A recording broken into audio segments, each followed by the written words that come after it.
0 o'clock. Mercedes just found another big problem with their race car called the W15. This time the problem is with something they were really good at, their engine. If the Mercedes team can't fix this problem soon, they might lose the one thing that helped them make up for their car being slow. They could have their worst season ever. But here's the good news: once they fix this problem, they might be able to race much better again.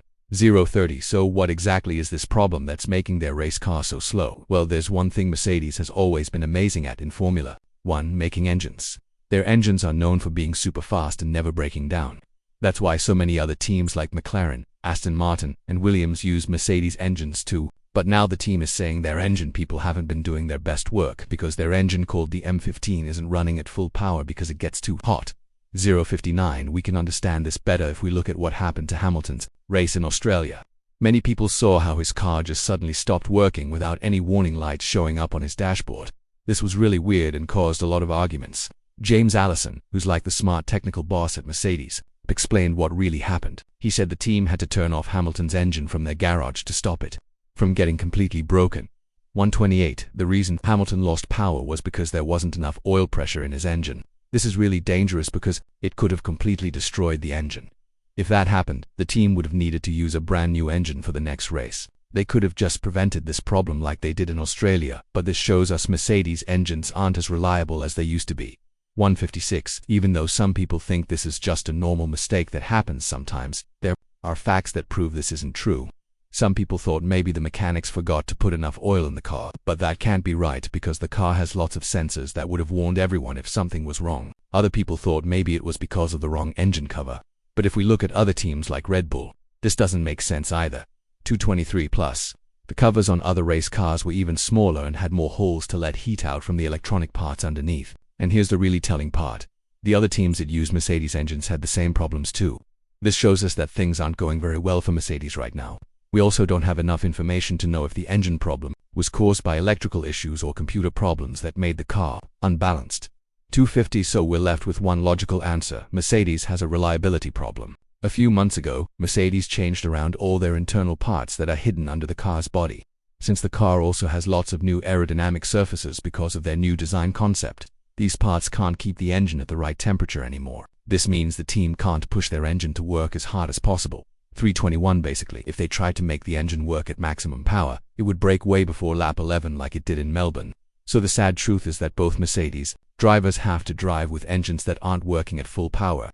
The good news is that Mercedes is working on fixing this problem at their factory in Brackley. This is the first bit of hope Mercedes has had for the future, along with an interesting pattern that Allison found about track temperatures and how well the car performs. 3:49. Now if we look at how unstable their car is, we can see a really interesting pattern. When the car turns right, the back end feels too light and the front wheels don't turn well enough. But when the car leans to the left, it tends to slide on the track and the back end swings out too much.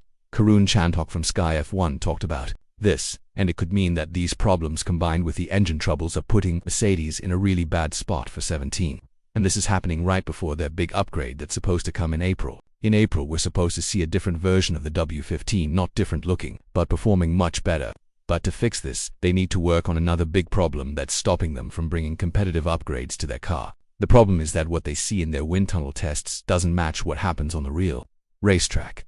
4:45. On top of that, Mercedes seems to have lots of problems when they start each race weekend during the practice sessions on Friday. Things change really fast and even become confusing during Saturday and Sunday events. Mercedes usually starts the practice sessions really well and looks competitive, but once everyone shows their true speed during qualifying and race day, Mercedes just disappears into the middle of the pack.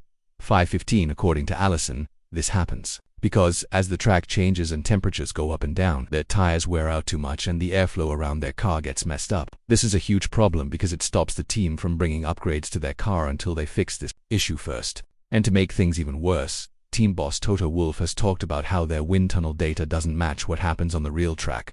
5:44. He said, basically, whatever we see in our wind tunnel doesn't match what's happening on an actual racetrack. It's not like one person is interpreting the data wrong because of stubbornness, so we're not making progress. I don't see people being stubborn. I see an open environment where people share ideas and admit when they might be making mistakes in their area. 6:15. If you look at the W15, you'll find a car that has lots of problems at the back end, which makes the front end too sharp and pointy. Even though the team brought what they called a revolutionary new approach to the sport, a new front wing and an adjustable part on the front suspension, the car still isn't close to fighting for podiums, let alone race wins. Right now they're just 1 point ahead of Aston Martin for 4th place, while McLaren and Ferrari have much steadier and more stable cars to work with.